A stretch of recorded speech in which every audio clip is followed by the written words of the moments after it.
bertsolari hauek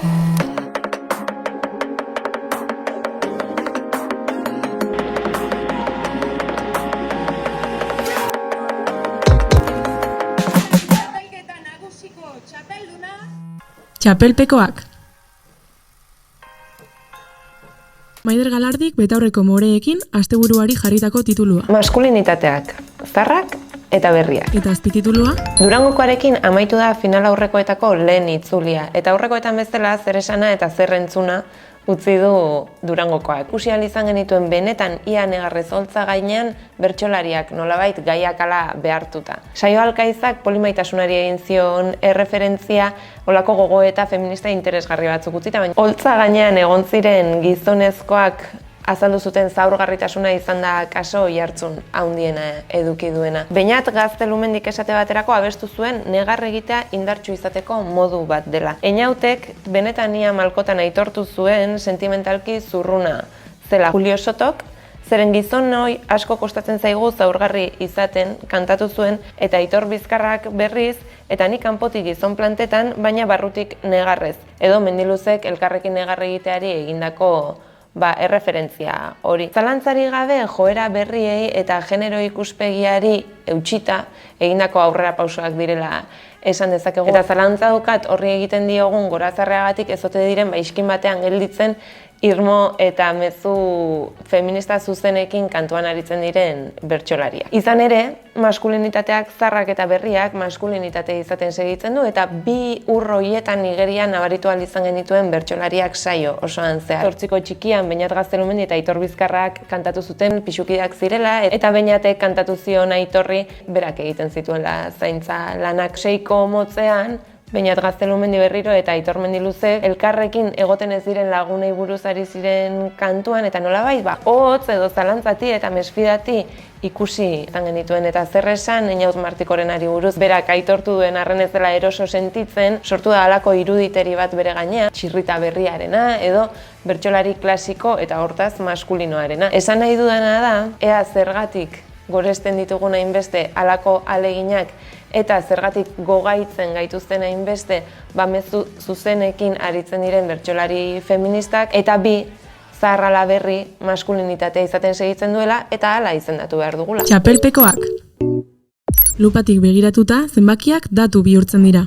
Bertsolari txapelketa nagusiko datua, txapelketako lupa.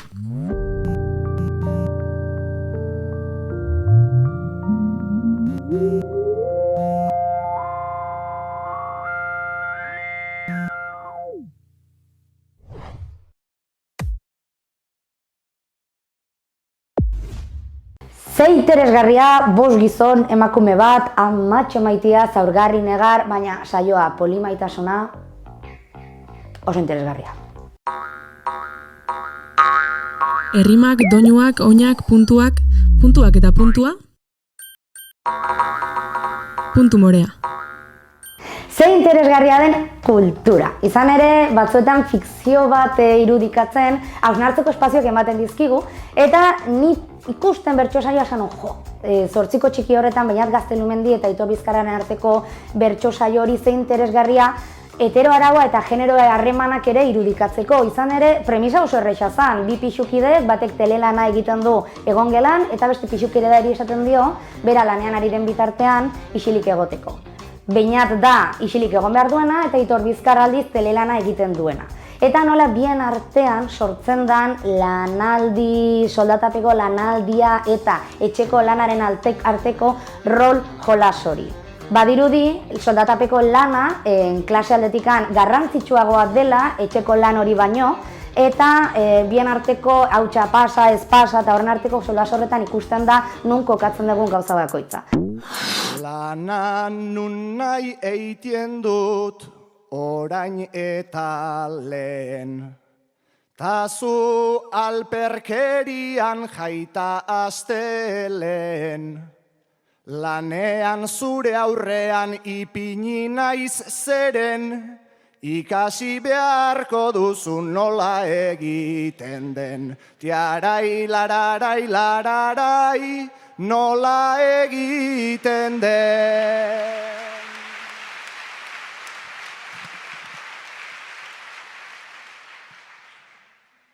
Aienuen espero zure erantzunik, langile honek ez duta etorkizunik, ez baitut uste hautsik pasatzen duzunik, zuk egin gabekoak egiten ditut nik. Larai, lararai, lararai, egiten ditut nik. Hetero arau ez da bakarrik, gizon, emakume, heterosexual normatiboen arteko harremanatan suertatzen, baizik eta genero berdineko pertsonen artean ere. Sikiera ez harreman sexoafektiboetan, bi pixukiden arteko harremanetan baizik. Orduan oso interesgarria, badirudi soldatapeko lana garrantzitsuagoa dela. Ez, izan ere historiak erakutsi digu, soldatapeko lan hori egin ahal izateko, etxeko lan hori ezinbestekoa izan dela.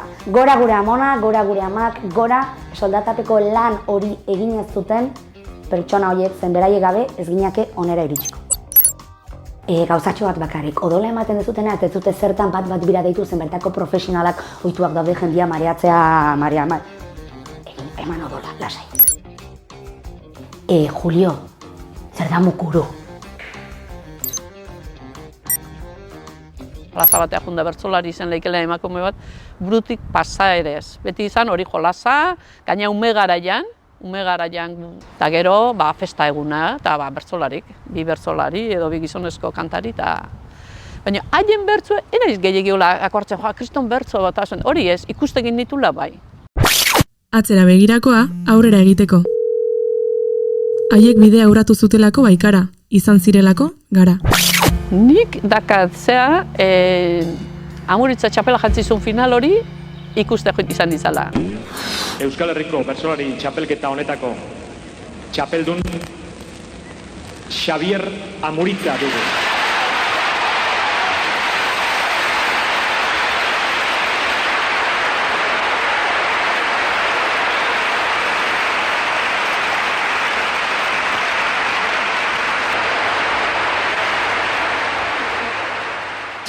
Txapelketa hori hartzen naiz, gagango girua dana, gizonezkoa dana hori bai.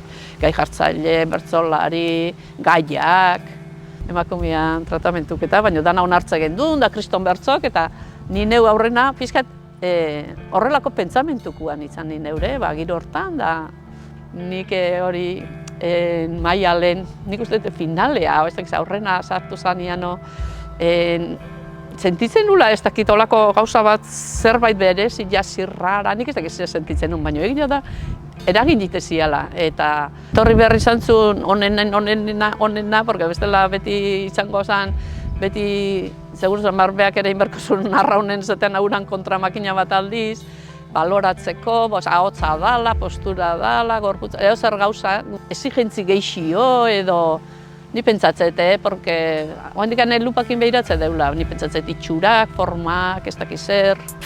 2009ko txapelketa nagusiko txapeldun Maialen Lujanbio!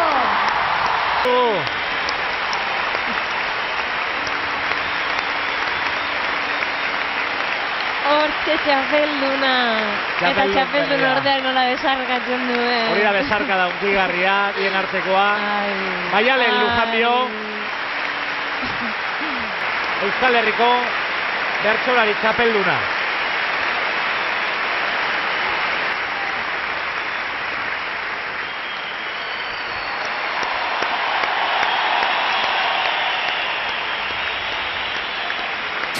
Berrogeita hamar urtekin, kasualidadez, hori joko helduen bertso eskolan hasitziak, horrean bertsotan beste ikuspuntu bat jarri zen, hori egia da.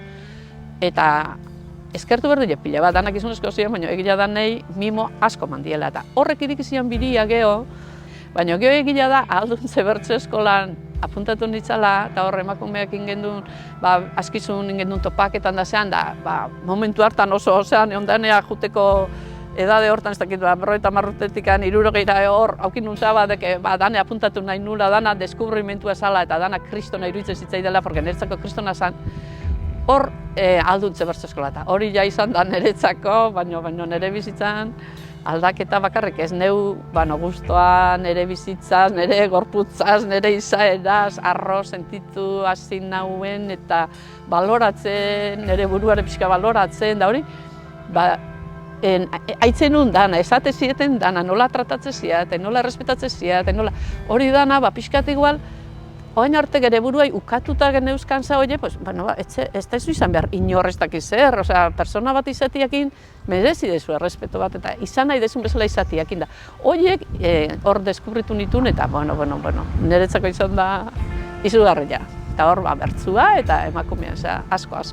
Niretzako asko balio izan dit.